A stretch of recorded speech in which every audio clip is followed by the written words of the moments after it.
Ya está, ya estamos en vivo. Bueno, muy buenas tardes.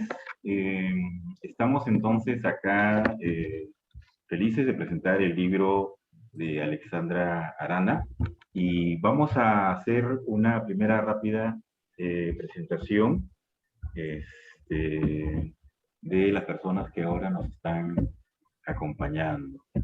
Eh, a ver, esto lo tenía por acá. Eh, Estamos con Iván Antesana, que es conferencista e investigador en temas de manga y anime, director general de la revista Sugoi y editor de los suplementos Mangakan y Tenkaichi. Hola, Iván. Buenas tardes, Julio. Buenas tardes, Carla y Alexandra. Eh, bueno, es un gusto que me hayan considerado, porque en realidad es una ocasión muy especial, ¿no? Ya me tocará en mi turno. Y bueno, aparte de que los conozco a todos, sé de su constancia y voluntad en sus respectivas áreas de trabajo, de modo que qué bueno que se hayan reunido para este producto. Yo desde creo el año 86 que saqué una revista de estudiantes cuando estaba en la del Pacífico, desde ahí me quedó el bicho editorial y siempre celebro cuando alguien reúne el valor, ¿no? Que es lo que se necesita mucho para poder publicar, ¿no? Y dar a conocer el fruto del trabajo. Así que bienvenida sea la difusión de este libro. Estamos también con Carla Sagástegui. Ella es doctora en Arte, Literatura y Pensamiento por la Universidad Pompeu Fabra de Barcelona, profesora en el Departamento Académico de Humanidades de la PUC, sección Lingüística y Literatura. Está a cargo de la Oficina de Iniciativas Estudiantiles y de Género en la PUC. Hola, Carla. Hola, ¿cómo están? Bueno, yo estoy muy contenta, muy orgullosa en realidad de que me hayan invitado a la presentación del libro, porque a lo largo de los años, como Alexandra ha sido mi alumna, he visto cómo ha investigado, cómo ha desarrollado, cómo ha crecido, ¿no? Entonces, bueno, ya después haré mis comentarios acerca del libro, pero bueno, nada, eso me parece muy importante. Creo que el libro va a ser un gran aporte, ¿no? Ya en mi turno también me expandiré. Gracias por la invitación. Gracias a ti, Carla. Y estamos con Alexandra Arana Blas. Ella es estudiante de posgrado en la Universidad de Pittsburgh, en Estados Unidos. Fue docente en la Pontificia Universidad Católica del Perú y se graduó en literatura hispánica por la misma casa de estudios. Cursó becada un año de estudios en la Universidad de Bonn, en Alemania.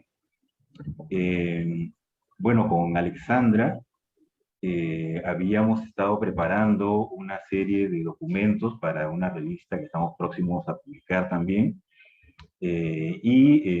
Encontramos pues que tenía bastantes trabajos hechos al respecto sobre el manga, sobre el tema de la diversidad, y entonces vimos que podía ser interesante una edición y ella nos fue presentando artículos y llegamos a este número de artículos bastante grande que se convirtió en el libro que ahora vamos a presentar. Hola, Alexandra. Hola Julio, muchas gracias Iván, profesora Carla, por su tiempo, por estar aquí. Julio, muchas gracias por la edición también del libro, por verle el potencial, ¿no? Porque en realidad estos artículos nacieron para ser publicados en la página web del Proyecto Sugoi, o sea, eran artículos de difusión, pero también le quería poner su toque académico, ¿no? Porque al fin y al cabo esa era mi preparación. Y como tengo esta tendencia de juntar temas, juntar lo que aprendo por un lado con mis propios gustos y todo eso, entonces era como que todo este tema del análisis del manga y el anime y la cultura pop en general, lo aprovechaba para unirlo con la teoría, para así yo reforzar mis conocimientos de teoría. Y de hecho eso se nota un montón, sobre todo cuando escribo la tesis en el 2016, ¿no? O sea, mucho de lo que está dicho en la tesis prácticamente lo estaba viendo en paralelo con los estudios de anime y manga lésbico, ¿no? El género yuri. Esto, no sé si lo habré comentado con la profesora Carla, creo que no, no sé si me acuerdo, no me acuerdo si lo habré comentado con mi asesor de tesis también, pero o sea, para mí mientras mi mente estaba en lo que era la literatura peruana LGBT, lésbica, queer de los años 90, en paralelo lo estaba pensando con cómo es que se presentan los personajes femeninos lésbicos, queer, en el manga y el anime, ¿no? Ahora, si se dan cuenta en el libro, no solamente son artículos dedicados exclusivamente a shoujo, o al género shoujo me refiero, o al género yuri, o sea, también lo veo cómo es que se representa en general, en el anime y en el manga, ¿no? Vean el caso del artículo Kakegurui, que claramente no es un yuri, pero tiene ahí sus toques, su mirada lésbica se le puede dar, ¿no? Y más bien yo quiero ver cómo es que se representa, cuál es el uso de ese lesbianismo, ¿no? Que se puede emparentar con otras figuras, ¿no? Figuras literarias como la femme fatale, pero en fin, ya todo eso lo dejo para que lo hablemos después, ¿no? Me quedo con muchas gracias por el espacio, muchas gracias por la edición y a todos los que nos están acompañando. Mil gracias. Ok, muy bien. Entonces, la dinámica es esta. Los comentaristas van a tener 10 minutos para comentar el libro. Luego le damos 10 minutos a Alexandra. Si hubiera preguntas del público, las decimos, las vamos a leer después de estas 13 posiciones. Les damos unos minutos finales a todos, a todas, para que puedan decir lo último, responder algunas preguntas que hayan llegado y despedirnos. ¿Ya? Entonces empezamos con Iván. Bueno, aprovecho probablemente para el público un poco más general que pueda estar escuchándonos, interesado en el libro. Que bueno, cuando empezamos a publicar la revista Sugoya hace cerca de 25 años, ¿no? En abril del 97, de ahí vinieron toda una serie de iniciativas, el club en particular que acercó a mucha gente, a miles de personas, porque el club tenía miles de socios, a estas obras audiovisuales. Empieza a darse, ¿no? Ya que no hay una traducción, un doblaje, como ocurre con la televisión, ¿no es cierto? De señal abierta que exige una traducción completa y en las traducciones muchas veces se pierden bastantes de estos detalles, y cuando uno lo escucha en el idioma original subtitulado, ahí no hay trucos, ¿no? Uno puede discutir la traducción, pero uno escucha las voces, en fin, ¿no? Tantas cosas. Y entonces este público, que ahora ya son más maduros, que todavía siguen a la revista, se daban cuenta de algunas particularidades precisamente en lo que era la representación de los géneros en estas obras. Y eso causaba toda una serie de conflictos, de risas defensivas, de dudas. A mí me consultaba, ¿no? A mí, por ejemplo, un amigo que ya falleció, que asistía a las reuniones, me decía, oye, Iván, me he enterado de que hay un grupo relativamente representativo de personas homosexuales dentro del club, ¿no? Y precisamente son los que a veces piden que pasen cierto tipo de animes, etcétera, ¿no? Yo le decía, mira, mientras paguen su cuota, yo no tengo ningún problema. Yo no voy a estar, ¿no? Y era lo que menos me interesaba, ¿no? La vida personal de los asistentes, ¿no? Me interesaba que disfrutaran, ¿no?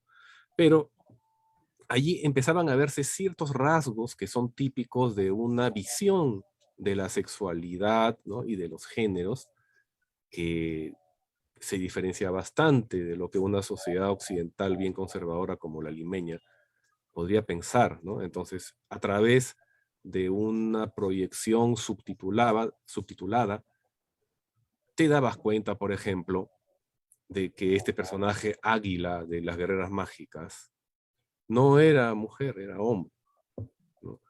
Que tenía ciertos apegos, ¿no? Hacia otros personajes masculinos, pero su actor de voz era una mujer, ¿no? Entonces, y así hay muchos juegos que se ven, ¿no? Pongo un ejemplo fácil porque llegó a la señal abierta y generó alguito de controversia, ¿no? En su momento. Y entonces se proyectaban en el club series como Utena, que la estamos volviendo a ver justamente en estos días, en el club Sugoi virtual, ahora que todo es por internet. Y Y entonces había, se empezó a generar toda una tendencia que por una parte cuestionaban, ¿no? Algunos simplemente lo admiraban como como quien dice, como que uno aprende una cultura diferente y aprende a ser tolerante. Pero, hay una frase anónima que dice, viajar es vivir dos veces, ¿no? Y la cultura también permite viajar y aprender de cómo las personas en otras latitudes consideran algunos aspectos que para nosotros son muy diferentes. Y, y eso ocurría con estas obras. Hubo muchos animes que seguramente Alexandra debe haber visto, o recordar de esa época. Y entonces venía algo, ¿no? Cuando venían estos hombres, estos chicos muy guapos, que se conocen como bishonen, ¿no? Que literalmente chicos bonitos, ¿no? Y entonces a mí me preguntaban a algunos de los socios, ¿no? Pero ¿por qué esa obsesión? Me decían. Yo le decía, no es una obsesión. Recuerden, y como bien lo menciona Alexandra en, en el libro, hay una segmentación muy marcada en la industria del manga y del anime. O sea, importan mucho los públicos, a quién se dirigen, y como todos son consumidores y el dinero es lo más democrático, pues entonces hay eh, un, un gran respeto por la manera como el público perciba. Entonces se van determinando los segmentos y se produce material para esos segmentos. Entonces, lo que más les chocaba a varios espectadores locales peruanos era cuando yo les decía, recuerda que aquí probablemente un ideal del hombre, el machote latino, probablemente si en el mundo de los cómics quieres encontrar algo parecido, de repente es más Hulk que Superman, ¿no? ¿No? Entonces, tipo así rudo, grueso, ¿no? Marcado. Pero resulta que para los japoneses, el, el más macho, el tipo más macho, es más bien el que, bueno, es alto y el que tiene pelo largo y el que tiene unos rasgos, una belleza casi femenina. Ese es más hombre, ¿no? Así como lo pueden percibir, ¿no? Mientras que acá no, acá lo percibirían como un amanerado nada más, como un afeminado, no como alguien más hombre. Entonces, eso es probablemente por lo que ha ingresado a nuestra cultura desde hace 500 años, porque también recuerdo cuando en la época en que estudiaba arqueología, ya en la Católica, y había leído un poco al respecto, y que más bien esta visión de la homosexualidad en la cultura andina tampoco era lo cancelatoria y condenatoria que es en una sociedad occidental de inspiración judeocristiana. Es bastante diferente. Probablemente una herencia lejana de que el hombre nativo americano vino de Asia, ¿no es cierto? Entonces, el asunto es que ya han pasado 25 años desde estas experiencias que hemos tenido. De alguna manera ha habido un cierto espacio que que este tratamiento de los géneros y la sexualidad tiene en el manga y en el anime, y de alguna manera ya no es pues lo que era hace 2 décadas. Nosotros teníamos que lidiar con toda la andanada de conservadurismo y las críticas y las quejas ¿no? Y todo lo que se lamentaba, ¿no? Y las sectas religiosas por un lado y las asociaciones pro familia por otro, ¿no? Y todas estas discusiones. Ahora como que hay un espacio un poco más ganado para eso, porque ya es tiempo de ver tantos chicos bonitos, ¿no? Y, y en realidad tiene mucho sentido. Tienen mucho sentido estas historias de atracción entre personas del mismo sexo. Lo que más asombra, a mí me decían, ¿no? Tanto público homosexual, me dicen, tantos homosexuales varones, tantos gays hay en Japón, para que este género del yaoi tenga tanta prevalencia y sea un segmento bien definido, y si bien no es mayoritario, pero existe, ¿no? Y es saludable. Y yo les decía, te equivocas, el público de estas historias es básicamente femenino, ¿no? Las autoras de un artículo de yaoi que salió en el número 18 de la revista Sugoi me lo decían, ¿no? Claramente. Yo soy mujer, me gustan los hombres. ¿Para qué quiero ver una historia de amor con una chica ahí? Me aburre. Prefiero ver a dos chicos. Y si son guapos, mejor, ¿no? Entonces tenía eso que unos años antes había aprendido yo del cine, de esta película M. Butterfly, la de Cronenberg, que se basa en un hecho histórico, ¿no es cierto? Aunque no lo parezca. Y hay una escena clave, ¿no? Pues cuando este actor chino que hizo de mujer y que se hizo amante de un diplomático francés y fue captado por la inteligencia china.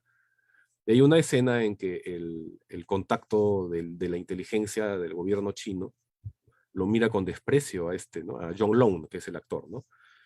Y le pregunta algo así como, ¿cómo puedes haber hecho eso tanto tiempo, ¿no?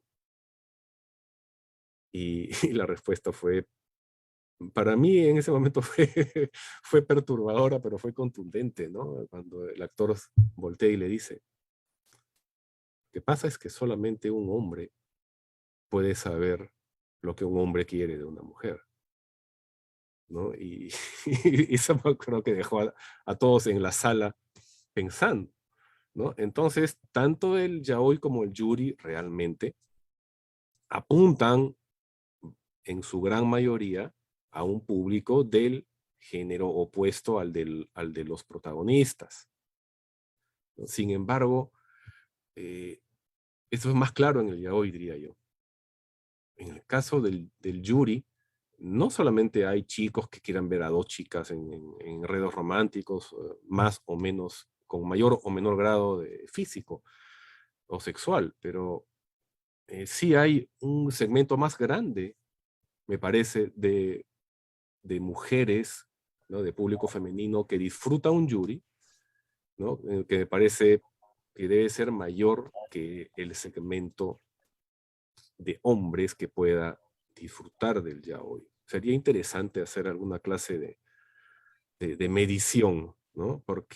Pero me parece que mi intuición, por lo que he escuchado de los aficionados, de uno u otro estilo, me parece que va por allí. En todo caso, desde hace mucho tiempo. Te aviso que ya pasaron 10 minutos. Sí, Pero sí. bueno. Sí. Desde hace un buen tiempo que Alexandra está dedicada a estos temas, no solamente a través de la web de Sugoi, también a través del grupo Tenjin, ahí en la Católica, ¿no es cierto?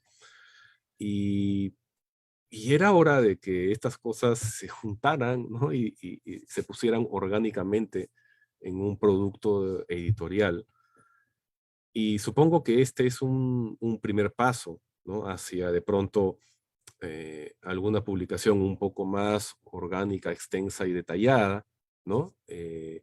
Pero pienso que a través de esta publicación de Crónicas de la Diversidad, me parece que el público seguidor del manga y el anime, yaoi y yuri en particular, van a tener una muy buena ocasión para entender estos géneros de entretenimiento un poco más allá de su ámbito específico de manga o de anime o de novela ligera, ¿no? Van a poder entender un poco más del trasfondo cultural que está en estas historias, y esa es una manera genial siempre de aprender, de darse cuenta de que el entretenimiento viene con algo más detrás, y ese extra lo van a encontrar en esta colección de artículos.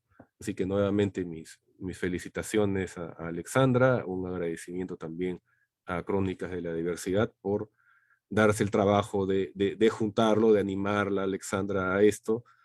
y esperemos pues que no sea la única obra que puedan publicar. Ok, muchas gracias, Iván.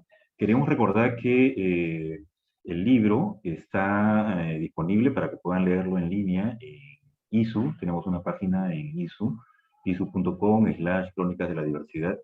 Y también pueden descargarlo de nuestra página web, en crónicasdeladiversidad.com.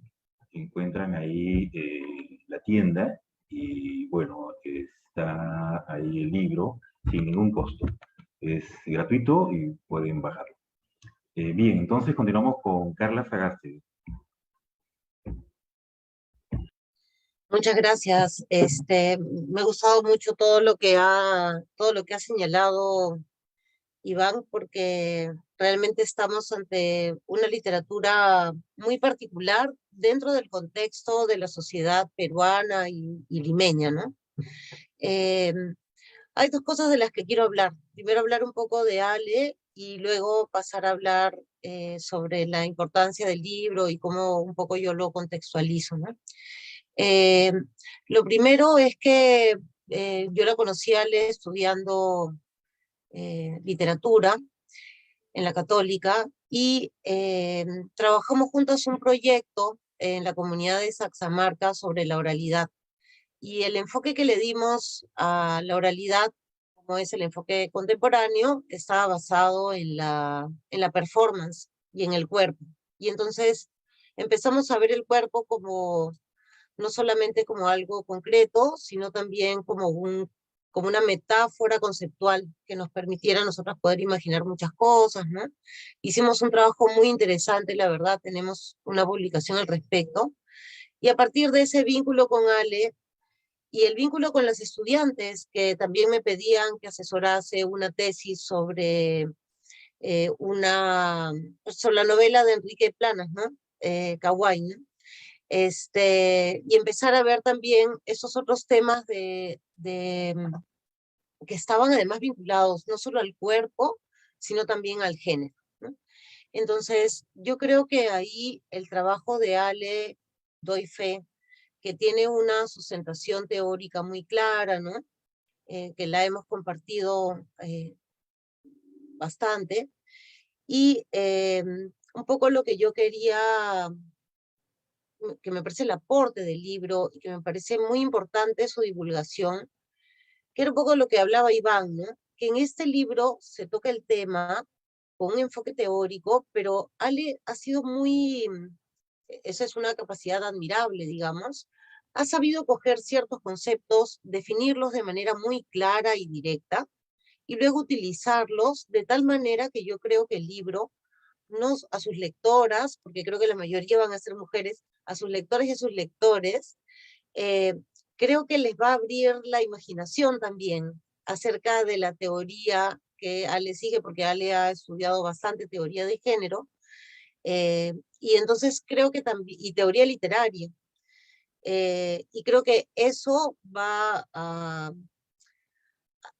generar como una manera de hablar, de conversar. Ale no solamente nos está compartiendo una opinión acerca de los textos, sino que nos está compartiendo un enfoque, pero lo está realmente compartiendo. Está diciendo, miren, eso yo lo voy a mirar de tal manera y luego como que nos va acompañando con los ejemplos. Entonces, eso, por ejemplo, de Ale, me parece sumamente valioso, ¿no? Y siempre situado, ¿no? En un contexto histórico, en una tradición del género del manga, del anime, de los videojuegos, que también están incluidos, ¿no? Y ahí es donde yo ya quiero dejar el tema de Ale un ratito y pasar más bien justamente a esto que acabo de mencionar, porque en Ale se combinan varias cosas. Está la teoría de género, está la teoría literaria, ¿no? Nuestro querido Bakhtin, pero también está los géneros, porque estamos hablando de una literatura que es transmediática. Puede estar en novela gráfica, en cómic, en manga, en anime, en videojuego. Es decir, las tramas son eso, son transmediáticas. Y eso nos lleva a cómo actualmente se está desarrollando la literatura, ¿no? Cuando nosotros hablamos de la literatura del siglo XIX, bueno, el único medio para comunicarla era el libro, y por ahí alguna gente que todavía recitaba algunas cosas. Pero poco tiempo después aparece la radio, aparece el cine, aparece la televisión, aparece internet. Y entonces poco a poco, la verdad que se ha ido el tema mediático, los argumentos, las tramas literarias que son sumamente importantes para la sociedad, porque las tramas literarias de una sociedad lo que hacen es mostrar las reglas de juego de una sociedad, qué está bien, qué está mal, qué está jerárquicamente arriba, qué está abajo, quién tiene poder, quién no tiene poder. En fin, la complejidad social que nos brinda la literatura, y en este caso trasciende el libro, ¿no? Y es transmediática. Entonces, esa parte es una parte que me interesa resaltar porque es propia pues de la generación que justamente ha crecido con el anime y el manga, porque desde sus orígenes en Japón, en el siglo XX, desde un inicio ha habido revista, televisión, cine, siempre ha estado como esta intención de combinar, ¿no? Lo mismo que ha pasado, pues, porque es una literatura, como en Estados Unidos, que es una literatura de entretenimiento, pero también es una literatura de formación, porque te está enseñando las reglas de juego de tu sociedad, ¿no? Entonces son géneros que pueden ir desde lo conservador hasta lo más cuestionador, ¿no? Estoy pensando en el, en el Gekiga o el Grupo 24, ¿no? Que ya, digamos, o la novela gráfica japonesa contemporánea, ¿no? Pues que ya trasciende, que ya explora, ¿no? Pero también hay una versión conservadora.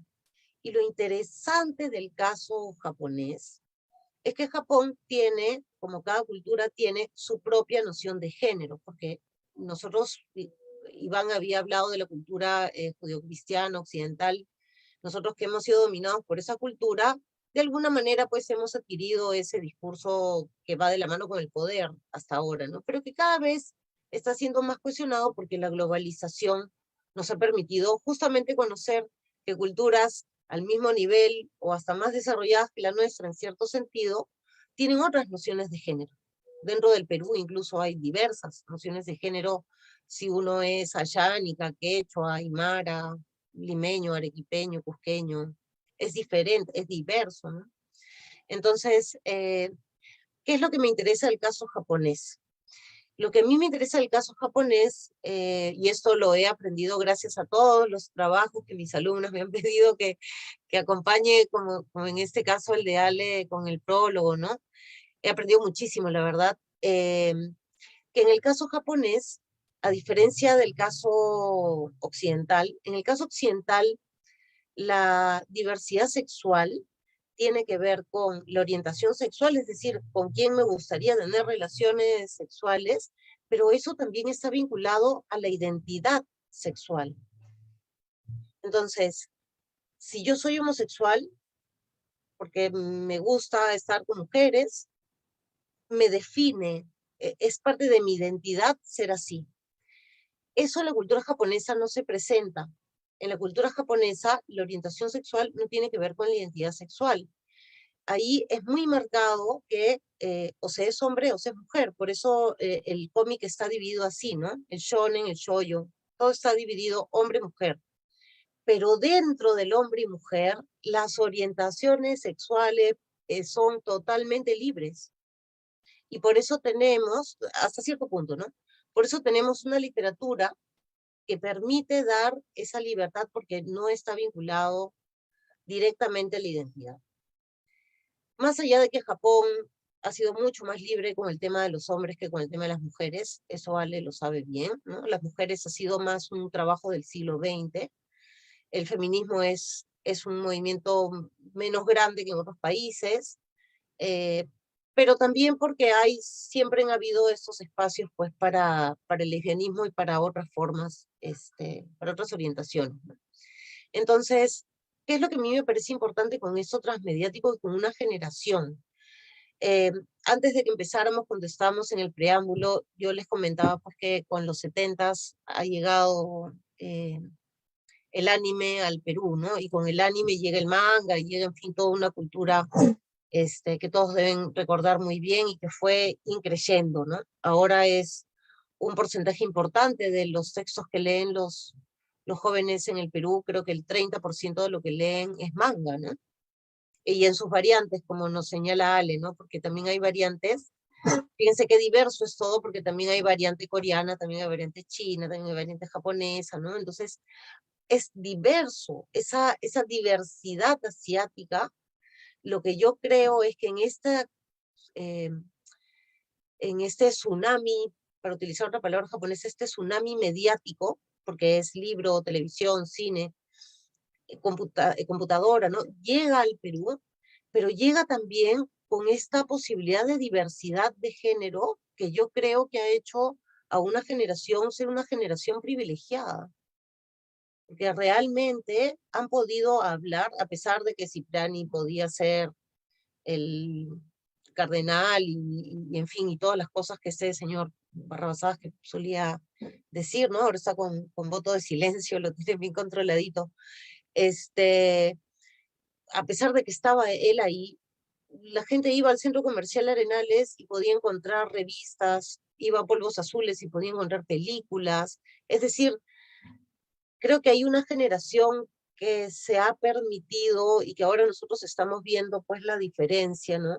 Con mujeres que tienen muy clara su diversidad sexual, con adolescentes que ahora simplemente utilizan términos como género no binario, ya se sienten sueltos, más seguros de sí mismos, ¿no? O sea, realmente yo veo un cambio generacional impresionante y yo creo que ahí esta cultura japonesa ha dado un paso muy importante. Por eso me parece muy interesante el trabajo que hace Ale, y regreso a Ale, porque ella ve ahí el tema cultural, gracias a Bakhtin, ve el tema ¿no? Situado, digamos, de todos estos temas, es el tema del cuerpo, está Foucault, está Butler, en fin, están estas figuras conceptuales que nos permiten a nosotros entender por qué hay otras formas de entender el género y salir de la rigidez que la verdad Lima y este modelo económico que viene de Norteamérica, que viene con un pseudocristianismo, ¿no? Muy declarativo, muy que juzga mucho, que si es hombre, que si es mujer, ¿no? Pero que en realidad los jóvenes, yo en verdad creo que al menos en Lima, y no solo es en Lima, es en todo el Perú, pero al menos en Lima ya una tercera parte de jóvenes ya está con otro discurso y creo que ha sido gracias a esta literatura que viene del Asia, ¿no? La cultura pop asiática es que realmente ha transformado, o sea, ver a los chicos del K-pop, las películas de terror coreanas, el anime japonés, la verdad es que es una diversidad cultural que yo creo que a nosotros nos ha traído mucha salud, realmente. Ya van 10 minutos. Ese es mi comentario. No, no, eso es lo que yo quiero que más bien la gente se ponga las pilas para leer el libro. Creo también, como Iván, que es un comienzo, porque probablemente vendrá una tesis y vendrán más investigaciones posteriores, no lo dudo, conociendo la Ale, porque en verdad es también una activista del tema, ¿no? ¿Cuántos eventos organizados, congresos, conversatorios, publicaciones? Entonces, yo creo que la publicación de este libro ha sido una gran iniciativa de Crónicas de la Diversidad porque eh, ya le da otra dimensión al trabajo de Ale, ¿no? Eso, muchas gracias por haber invitado y saludos, Ale.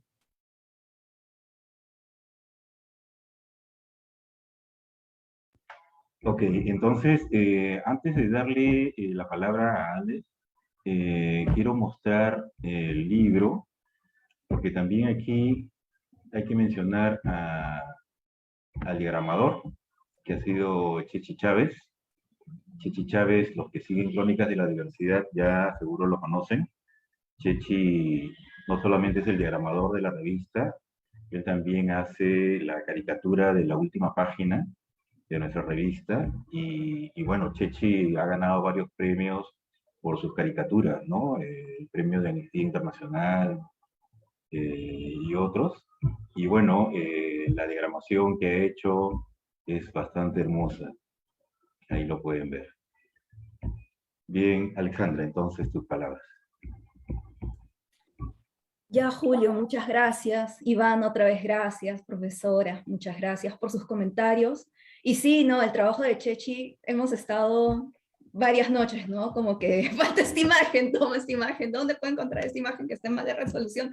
Buscando en los archivos, porque sí, o sea, era un trabajo desde el 2016, probablemente un poquito antes. De hecho, yo entré a Sugoy el 2015, si no me equivoco, donde empecé a publicar algunas notas vía Facebook, porque en esa época todavía no estaba la página web. Entonces me acuerdo que eran unas notas un poquito grandes para hacer de difusión, ¿no? Sí, sí tenía ahí algunos comentarios que decían como que puedes hacerlo más cortito, sobre todo el público, y estaba bien, súper válido, ¿no? Porque son medios distintos.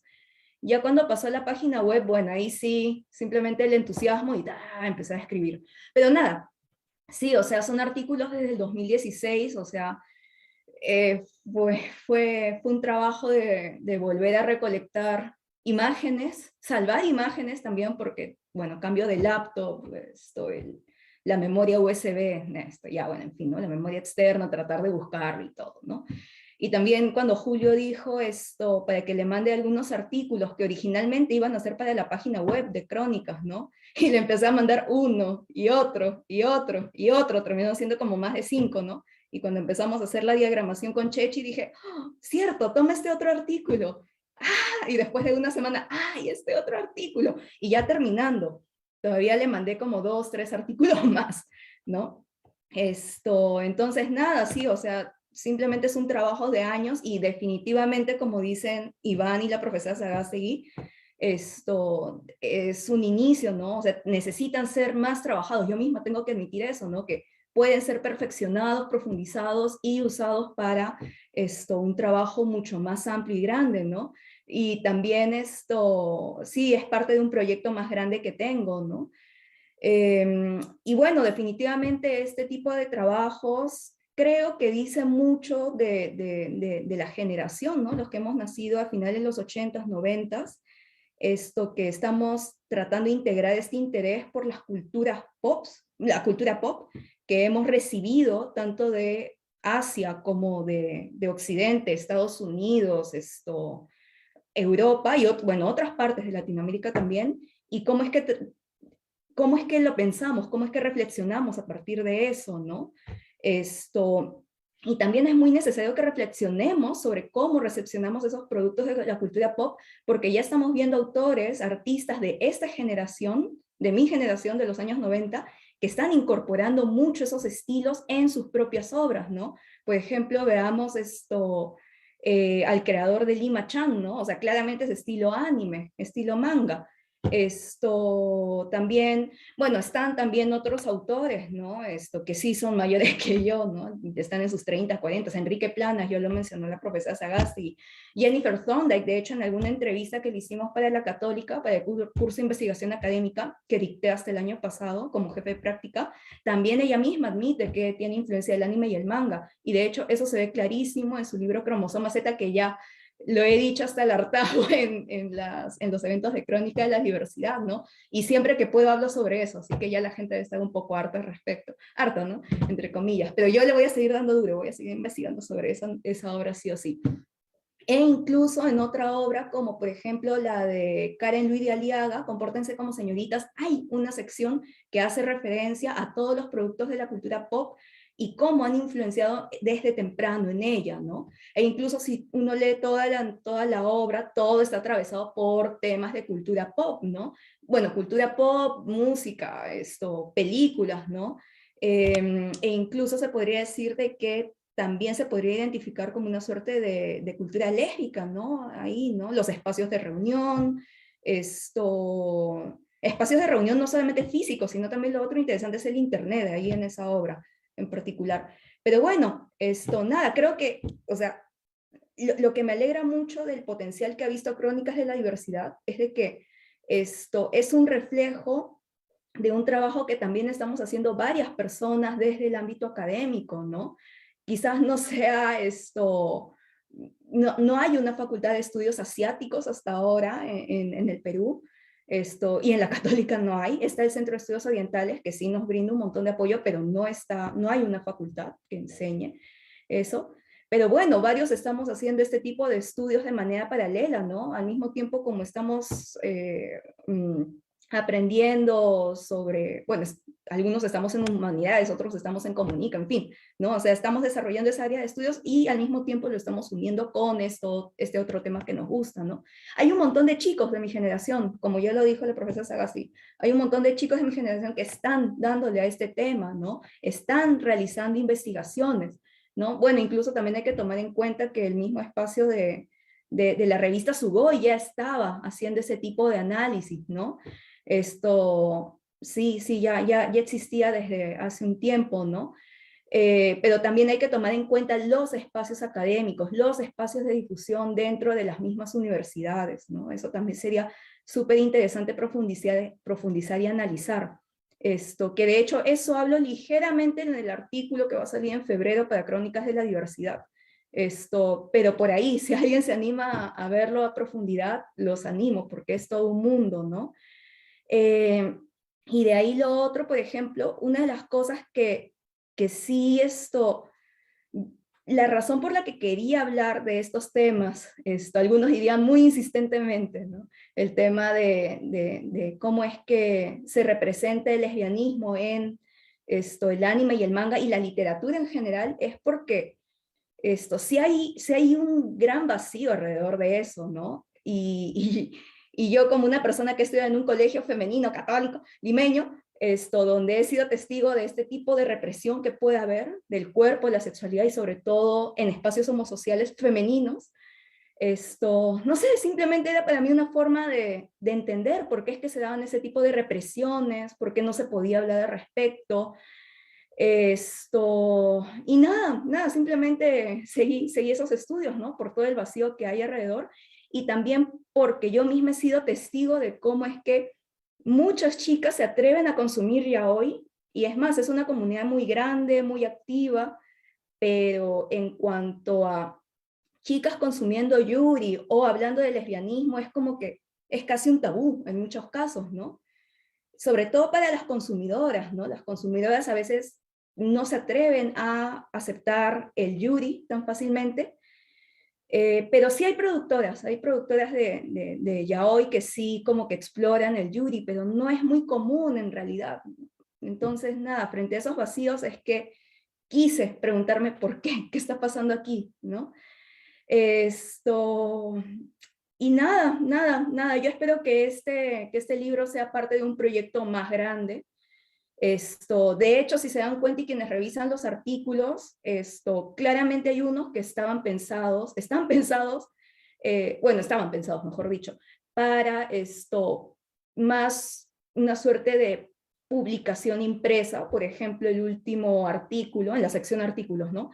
El último que está dedicado al manga peruano y Cromosoma Z, o sea, la parte de las ilustraciones en el libro de cuentos Cromosoma Z.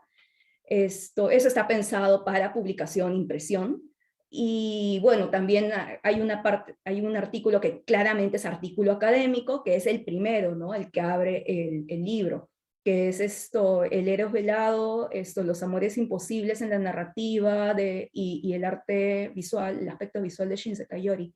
El primero que fue escrito específicamente para un curso electivo sin creditaje que era sobre anime como fuente de reflexión. De ahí nace ese artículo, netamente académico, ¿no? De ahí todo el resto de artículos está pensado para la página web de Proyecto Sugoi, ligeramente adaptado para que sea publicado en libro, pero sí, o sea, van a ver todavía ahí algunos aspectos como por ejemplo que hay muchos links web, ¿no? Es como que presiona acá y te manda una página web, ¿no? Entonces, sí, para las personas que están preguntando si se iba a imprimir, primero me gustaría trabajarlo más nuevamente, ¿no? Y luego me gustaría, si se va a imprimir, o sea, tendría que volverlo a trabajar porque, bueno, o sea, muchos de esos artículos eran para web, son en página web, están en la página web de Sugoi, de hecho, ¿no? Ligeramente adaptados para el libro. Pero igual, ¿no? Sigue teniendo esta característica de que la plataforma original era virtual, ¿no?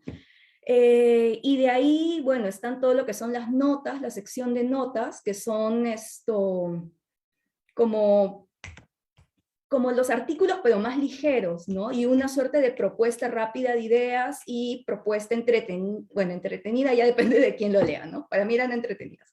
Ya, pero bueno, es una suerte de una presentación más ligera y rápida de algunos productos, ¿no?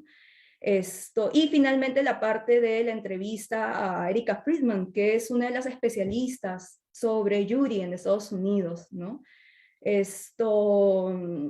Y bueno, de hecho esa entrevista me ayudó un montón en tener claras algunas ideas y también ver cómo es que en Estados Unidos entienden el Yuri, el Girls Love y también la producción y la traducción de manga y la importancia que tiene en aspecto editorial, versus cómo es acá en Latinoamérica y en Perú, ¿no? Acá en Estados Unidos claramente le van a dar importancia a que sea el original y que compres el original y bueno, toda la importancia de una traducción, por parte de empresas formales, ¿no? Pero si tú ves esto en Latinoamérica, el circuito de traducción y de consumo ha sido muy distinto porque por muchos años no podíamos consumir manga yuri de forma original, ¿no? Y acceder a eso era un privilegio. Y de hecho yo tengo que aceptar que el hecho de que yo haya consumido, es más, el hecho de que yo pueda analizar todo esto desde la óptica que tengo es un privilegio. O sea, el hecho de que yo haya podido acceder a la universidad, comprarme un montón de libros, traérmelos desde Estados Unidos a Perú por Amazon, que demoró su tiempito en que lleguen a Perú, 6 meses, con el riesgo de que se pierdan los libros, pero en fin, me llegaron bien.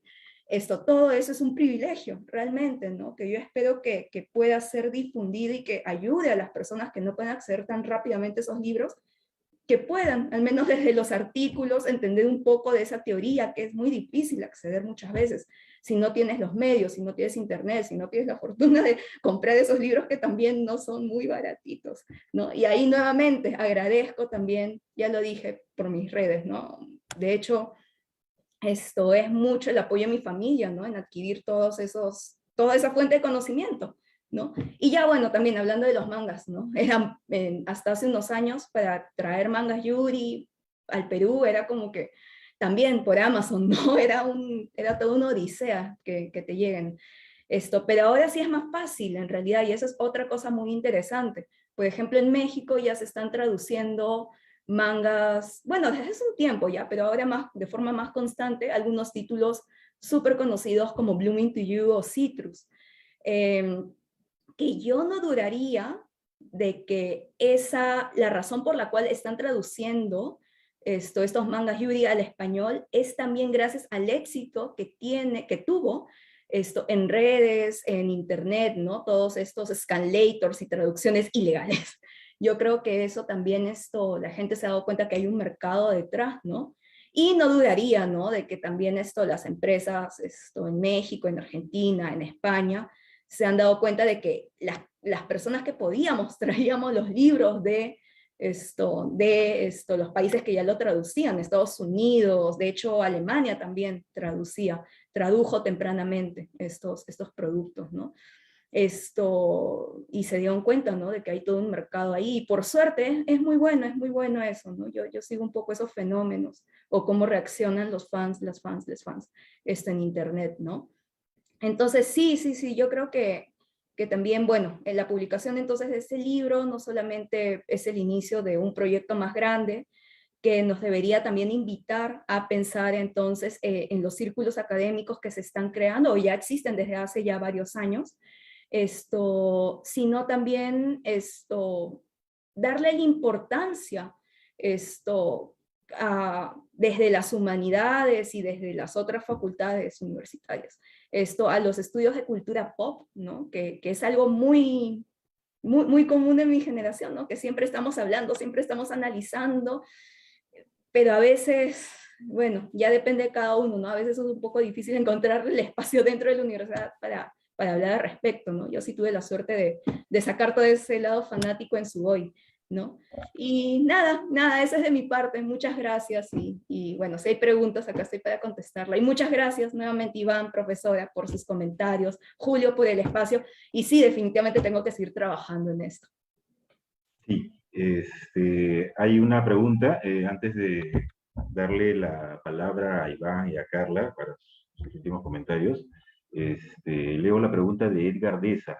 Dice, ¿el género que estudias está enfocado a un tipo de lector observador? ¿Y qué dificultades observaste al estudiar este tipo de textos, teórico, cultural? Saludos desde Huamanga y felicidades a la autora. Ya, sí, muchas gracias, Edgar. Si está dirigido a un público en particular, no, en realidad lo interesante del Yuri es que puede ser narrado desde una óptica masculina, o sea, por un mangaka hombre o una mangaka mujer, y el público es diverso en realidad, ¿no? Por eso, en realidad, como fue muy popular en el 2000 la representación del lesbianismo, de una forma sexualizada en narrativas shonen, por eso es que muchas fuyoshis o muchas personas en general tienen el prejuicio de que el yuri o el girls love es un producto sexualizado, cuando en realidad no es así, ¿no? Si vemos la historia del girls love en los años 70, sigue siendo una historia melodramática, muy al estilo del melodrama de inicios del siglo XX de la literatura de clase S inaugurada por Yoshia Nobuko. Con un final, sí, un final triste, ¿no? Un bad ending, como quien dice. No eran historias sobresexualizadas, no se sexualizaba el cuerpo femenino ni esta atracción entre mujeres en sus inicios, ¿no? La cosa es cuando ya se vuelve un género más popular, más de consumo masivo. Entonces, sí, lo interesante ahora, por ejemplo, de Yuri, que yo diría que ha vuelto a tener como que una nueva edad de oro, del 2010 en adelante, lo interesante es que ya no son historias sexualizadas, no necesariamente, sí, es muy interesante eso, ¿no? Veamos el caso, por ejemplo, de Citrus, que ha sido publicado, y eso lo hablo creo que en el primer artículo, que fue publicado en la revista Yurihime Comics, que está dirigida y consumida por un público femenino, en su mayoría femenino, y la mangaka y escritora es mujer, pero es como que la autora es muy consciente de que por tantos años se ha mostrado, y normalmente las autoras mostraban esta relación entre mujeres de forma platónica, idealizada, sin el lado sexual y la tensión sexual, y como que la autora dice, no, ya basta de esto, vamos a poner la tensión sexual en el manga, ¿no? Y por eso es que ese manga Citrus está cargado de tensión sexual. Está dirigido a un público femenino, es escrito por una mujer, dibujado por una mujer, ¿no? Y me parece, ya, fuera de que tiene también sus cositas problemáticas, en sus inicios me parecía muy interesante esa aproximación que tenía, ¿no? Al menos esta historia sobre el deseo femenino, ¿no? Que tantas veces ha sido reprimido que ya no sabes cómo mostrarlo, y por eso termina siendo a veces de forma un poco errática, la forma como demuestras esa atracción por otra chica, ¿no? Y también lo interesante, pero eso hay que meterse un montón al mundo de la representación del lesbianismo en Yurihime y en la anterior revista, ¿no? La predecesora de la Yurihime Comics. El problema de la Yurihime en sus inicios era que también como que no sabía muy bien cómo representar esa sexualidad, ¿no? Ese deseo sexual, ¿no? Entonces, Citrus como que responde un poco a esas historias. Hay otras autoras que también, ¿no? Serían la predecesora de Saburo Uta, que es la creadora de Citrus, que muestra eso.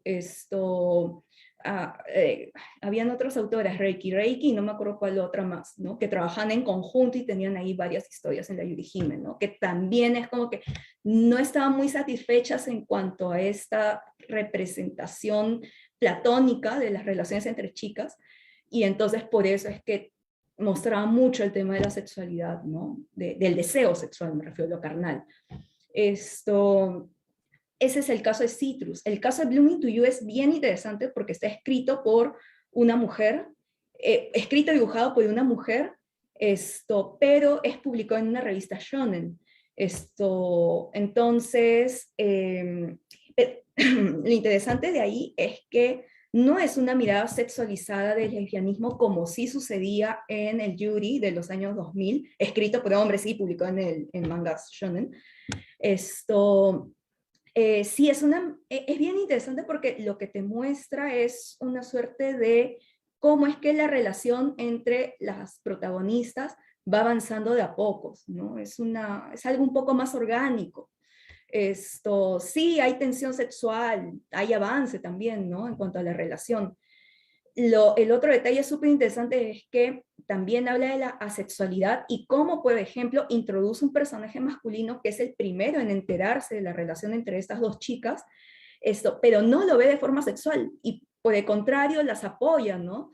Esto, esa idea de cómo es que se representa, por ejemplo, la relación lésbica o cómo percibe un personaje masculino esta relación lésbica, también responde a los nuevos modelos de masculinidad, ¿no? Como el herbivore boy, que algunos autores lo identifican casi desde el 90 en adelante, ¿no? Que surge esta generación en Japón, ¿no? Que responde mucho a esta suerte de que la idea de que el hombre tiene que tener la potencia sexual y tiene que ser activo sexualmente, ya esa idea como que se rompe a partir del 90, si no me equivoco, y bueno, ya eso se refleja, ¿no? Al menos en Blooming to You. Y, y nada, esto sobre el tema de las miradas, por ejemplo, esto lo abordo en el último artículo, ¿no? El del manga peruano y Cromosoma Z, cómo es que hay una mirada lésbica en realidad en el Yuri, y cómo es que ciertos mangas peruanos tienen una mirada lésbica consciente o inconsciente, y más bien parecería ser bien consciente en Cromosoma Z, ¿no? En las ilustraciones, sobre todo porque la mayoría de relatos ahí son lésbicos, y bueno, excepto dos cuentos al final que son homosexuales, ¿no? Y nada, no sé, creo que he respondido la primera parte de la pregunta. La segunda pregunta, Julio, o ya depende de ti. Bueno, la segunda parte decía, ¿qué dificultades observaste al estudiar este tipo de textos? ¿Cómo? ¿Qué dificultades observaste al estudiar este tipo de textos, teórico, Sí. cultural? ¿Qué dificultades estos?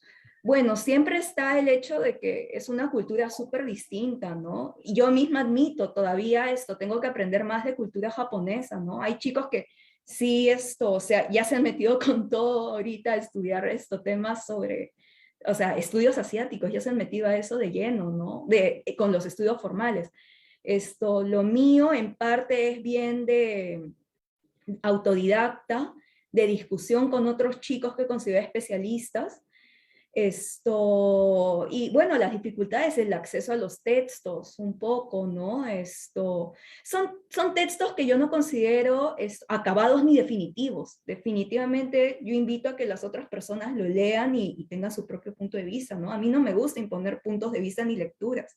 Yo estoy muy abierta al diálogo, en realidad, ¿no? Entonces, por favor, mis lectores que no sientan de que los estoy obligando a que piensen así, ¿no? Por el contrario, ¿no? Y si hay una mejor lectura, quizás hay algún aspecto de la cultura japonesa que estoy omitiendo, bueno, sí, está bien, uno está para aprender, ¿no? Para seguir creciendo intelectualmente. Entonces, bienvenidos sean los comentarios, ¿no? Y eso serían los retos académicos, ¿no? O sea, sí, probablemente esa es una de las dificultades, acceso a los textos, una cultura súper nueva, y nada, eso. Y bueno, también hay otra cosa que sí me lo señalaron alguna vez cuando hice la exposición de Shinsekai Yori, del cual se basó, bueno, la exposición se basó en el artículo en realidad, pero el artículo fue ligeramente perfeccionado. Una de las cosas que sí por ahí me mencionaron y es una crítica muy válida es ciertos conceptos, ¿no? Que no necesariamente están tan bien traducidos por los fans o por las empresas que traducen, ¿no? Y es muy válido, o sea, eso también cambia algunas interpretaciones, ¿no? Nada, eso solamente invita a reflexionar y pensar y cómo es que las lecturas van cambiando con respecto a por dónde las leas, cómo las consumas, ¿no? Pero siempre, o sea, yo siempre voy a decir, toda crítica con respeto, hay que dialogarlo, conversarlo, ¿no? Por ese lado tiene que ir. Okay. Excelente. Entonces dejamos a Iván Antesana Quirós para que dé sus últimas palabras, últimos comentarios.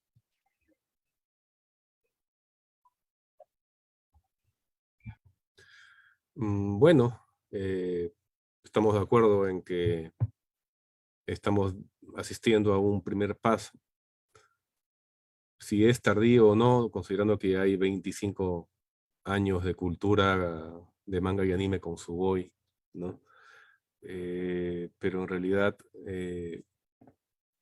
si lo importante es que el siguiente paso no se demore otros 25 años. Y es lo que me quedó, ¿no? Hace años, cuando vi una entrevista a Jorge González de Los Prisioneros, con motivo del 10º aniversario de la banda, creo que era. Y él decía, ¿no? Éramos un grupo de garaje, amigos de barrio, ¿no? Cuando sacamos nuestro primer disco. Pero te puedes tomar toda tu vida para sacar tu primer disco, pero para sacar el segundo, ya no. ¿No? Entonces, y eso es algo que es una frase que siempre me quedó resonando, ¿no?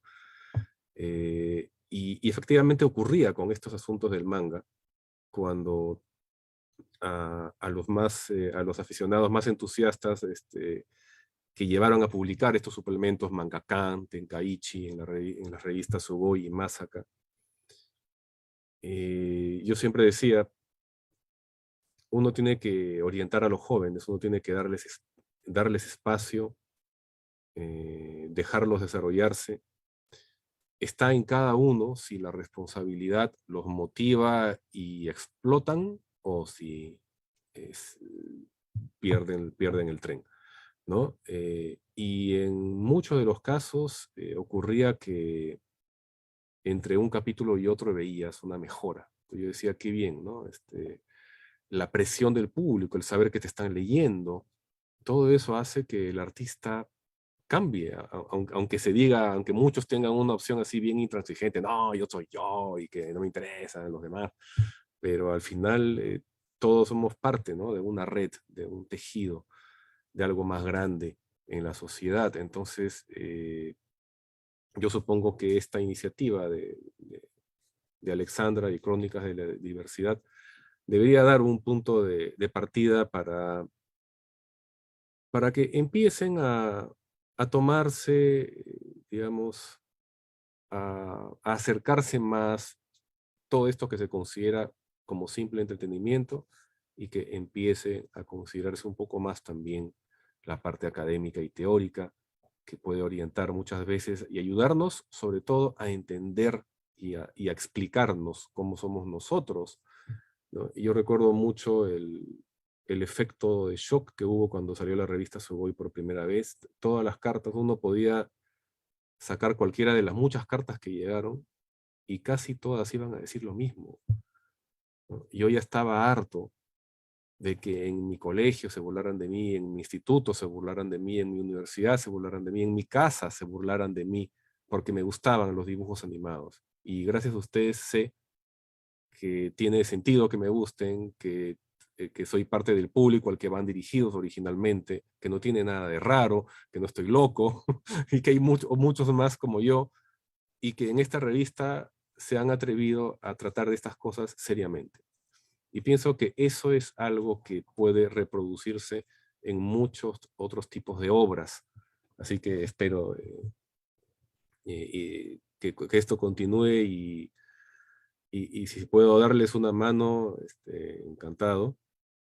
Solo tengo una curiosidad, ¿verdad?, que quería preguntarle a Alexandra. Quizás no esté tan cercanamente relacionado con el tema, pero tú debes conocer lo que es el hentai, y debes conocer una de sus obras más representativas, que se llama Urotsuki Doji, que es la de los famosos tentáculos, ¿no? Que es la que explotó ese tema de los tentáculos, de los demonios, ¿no? Y que todos los tentáculos te terminaban en un glande, ¿no? Así, ¿no? Entonces, ahora, ¿tú piensas que eso es completamente gratuito, innovador? O, por ejemplo, ¿alguna vez has pensado que ese famoso cuadro, El sueño de la mujer del pescador de Hokusai, pueda haber inspirado ese tema de los tentáculos? Porque está ahí. O sea, a veces uno dice, no, ¿sabes qué? Son coincidencias y la distancia temporal es muy grande, pero no lo sé si en la cultura japonesa realmente sean sincréticos respecto de sí mismos, ¿no? Y puede haberse dado un caso así. Mm, yo no, a ver, no soy experta en ese tema ni le he seguido la genealogía, la representación de los tentáculos en el hentai, pero sí, yo no dudaría de que haya bebido de ese cuadro, de ese cuadro, ¿no? Esto, puch, es que en realidad, sí, los japoneses tienen formas muy creativas de representar y demostrar de forma diferente, ¿no? Las diversas formas como se puede disfrutar del cuerpo. En realidad también hay toda una literatura de la posguerra, ¿no? Que trata toda esa suerte de formas alternativas de disfrutar del cuerpo, ¿no? Por ejemplo, está la prensa perversa, que hablo ligeramente en el primer artículo, esto que lo explora Maclellan en su artículo, ¿no? Bueno, él lo explora desde el lado de cómo se representa el lesbianismo en esa literatura, en esas revistas, en la prensa perversa. Y es que en esa prensa perversa sí a ver, si tenemos que establecer un paralelo, es muy parecido a como toda esa suerte de boom de la sexualidad que se da también en la Alemania de la entreguerra, ¿no? Es como que siempre luego de estas épocas de gran crisis económica, social y de mucha muerte, surge una explosión de exploración de la sexualidad. Esto en Alemania se dio, en Japón también, luego de la guerra, y en estas revistas, entonces está hablando de las revistas de la prensa perversa, exploraba mucho lo que era el sadomasoquismo, la homosexualidad, ¿no? Y no solamente femenina, también masculina, en realidad. Esto, y era para un público masculino, muy interesante. Entonces, sí, muy probablemente por eso es que, por esa suerte de exploración que se dio en Japón sobre las múltiples formas de experimentar el cuerpo, es que se da, ¿no? Esta suerte de exploración diversa en el hentai, ¿no? Sí, por ahí podría responderte, pero sí, toda la genealogía no sé, no sé. Ok, bien, entonces pasamos a la profesora Carla Sagasti para sus últimas palabras, comentarios, su despedida. Bueno, hay una cosa que yo, digamos, me parece importante y es que creo que sí se tiene que profundizar ese tema de género, manga, anime en el Perú, porque nuevamente creo que va más allá de Lima, creo que también se da en otras ciudades. Em, Creo que sí sería importante ver cuál es el impacto en los jóvenes, cuántos consumen, porque creo que el nivel es mucho más grande ahora de lo que podemos imaginar, porque si bien no consumen Yuri, digamos, pero sí consumen a las niñas mágicas, que es como el pre, ¿no? Entonces, ahí sí creo que habría como que creo que se merece un estudio, y por eso sí creo que la parte académica ya tiene que entrar a tallar, porque sí nos aporta con cómo, nuevamente yo creo que el número es tan grande, lo veo por la cantidad de consumo de libros. Entonces yo sí creo que marca una generación urbana de todas maneras, está marcada ya por esto, entonces sí creo que merita un estudio. Y creo que lo que se podría hacer, porque un poco todo ese tema de crónicas de la diversidad, todos estos proyectos que se están haciendo ahora también tienen apoyo del Estado. Entonces, yo creo que por ahí podríamos conseguir fondos para hacer una investigación mayor. Y por lo pronto, Ale, tú podrías ir haciendo talleres con los temas que has visto. O sea, como tú decías hace un momento, ¿no? Son libros caros. Si no estás en la universidad, no accedes a esa teoría, pero tú sí la puedes difundir en talleres, ¿no? A partir del libro. Sería interesante ver cuánta gente se empieza a interesar. Hay toda esa cultura pirata del PDF maravillosa que hay que agradecer al mundo. Entonces, yo sí creo que hay mucho por explorar, ¿no? Creo que ahí hay que tomar la iniciativa, ¿no? Y seguir viendo cuáles son los espacios para continuar. Eso es todo, ¿no? No sé, ya tú Ale, terminas de decir. Ok, sí, este descubrimiento de los artículos de Alexandra salió porque estábamos preparando un especial de la revista sobre cómics y mangas, que es apoyado por el Ministerio de Cultura, ¿no? Por uno de los concursos que hizo el año pasado y que ganamos. Entonces, y de ahí es que conocimos todo lo que había escrito Alexandra y salió la idea del libro. Alexandra, entonces, tu despedida. Esto sí, sí, a ver, que este libro anime a más gente, a más personas a que sigan investigando sobre este tema, ¿no? De la cultura pop, de los estudios asiáticos, ¿no? Esto, bueno, del anime y el manga, todo lo que es esto, por ese lado, que los anime a investigar. También que llame la atención el hecho de que hay más gente, artistas, literatos, etcétera, académicos, que producen y están inspirados en el anime y el manga y la cultura pop, ¿no? Eso de hecho es algo que se tiene que tomar en cuenta desde ya para cuando se analice a los artistas, la siguiente generación analice a los artistas de mi generación. Entonces sí, eso es algo que tienen que tomar en cuenta. Otra cosa que sí me estoy dando cuenta con lo que estoy analizando, y es algo que he estado expresando a algunas personas a lo largo de estos años, es, por ejemplo, el vacío que hay sobre el tema de los estudios de la cultura de chicas en el Perú. Prácticamente no hay nada, no hay casi nada, nada, nada. Hay algo de estudio de la cultura juvenil, pero de la cultura de chicas no, ¿no? Y mucho menos, y eso sí es un interés que tengo desde que inicié la universidad, estudios antropológicos, por ejemplo, sobre colegios femeninos a lo largo de la historia en el Perú. No hay, ¿no? A menos que se me haya pasado algo y la profesora conozca, o algunos de ustedes conozcan, ¿no? Pero no he encontrado. Uno de los conceptos que va a ser clave para analizar ahí es el tema del marianismo, por ejemplo, sobre todo porque los colegios femeninos son católicos y hasta más no poder conservadores a veces, ¿no? Entonces sí, a ver, otra cosa, a ver, cultura pop, cultura de chicas en el Perú, cultura otaku, cultura de fans en general, ¿no? También hay que analizarlo mucho en el Perú. Fans en general, otaku, femenino, y luego como que los consumos más, sí, exactamente así, como que así va la cosa, ¿no? Y entonces sí, sí, sí, sí. Y otra cosa que también quizás no quedó muy clara en el libro, pero sí me gustaría seguir analizando, es, por ejemplo, se tiene quizás la idea de que el Yuri solamente ve personajes femeninos, cuerpos femeninos, ¿no? Y por ahí ha surgido algunas discusiones, discusiones, ¿no? Diálogos, en internet, de que si acaso el Yuri es transfóbico, ¿no? Pero bueno, hay que seguirlo leyendo. No, yo diría de que no, no, no, no, o sea, no, no. Como el Yuri bebe mucho del shoujo, y el shoujo ha representado personajes diversos, entonces ya hay varios animes, algunos mangas que tratan ese tema, ¿no? Por ejemplo, no me acuerdo el nombre en japonés, pero dijo pródigo, ¿no? Depende cómo lo leas. Tiene todo este tema del género, la fluctuación, ¿no? De ahí, y esto sí fue un tema más candente un anime del año pasado, si no me equivoco, que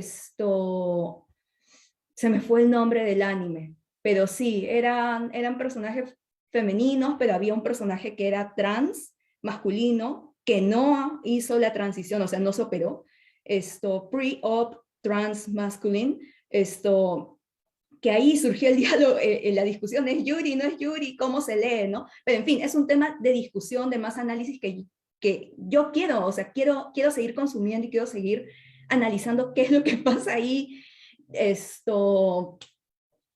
cómo es que entran a tallar los cuerpos trans en el Yuri, ¿no? Quiero ver eso, ¿no? O sea, a lo que voy es que no quiero que quede la idea de que el Yuri es transfóbico, por favor, no. Pero sí es un motivo de diálogo, análisis, y hay que profundizar más al respecto, y sería muy interesante hacerlo. Eso, muchas gracias a todos los que lean el libro, a quienes han estado acá acompañándonos, y a todos aquí, a los tres, por su apoyo. Muchas gracias. Ok, muchas gracias entonces. Veo que han seguido llegando los saludos y comentarios al libro en los comentarios aquí en el Facebook. Entonces, bueno, por ahí podemos seguir todos la discusión. Muchas gracias a Alexandra, Iván, Carla, y ya nos estamos viendo en las siguientes presentaciones de Crónicas de la Diversidad. Sigan a crónicasdeladiversidad.com, donde hay varios artículos sobre cómics y mangas, y pronto sale nuestra revista en físico otra vez. Volvemos a lanzarla, había dejado de salir en 2020 con la pandemia, el 2021 no salió, y ahora pronto ya sale un nuevo número de la revista en físico. Muchas gracias entonces a todos, a todas. Chao, muchas gracias, Julio. Chao, chao. Gracias. Chao, Iván, chao, Vale.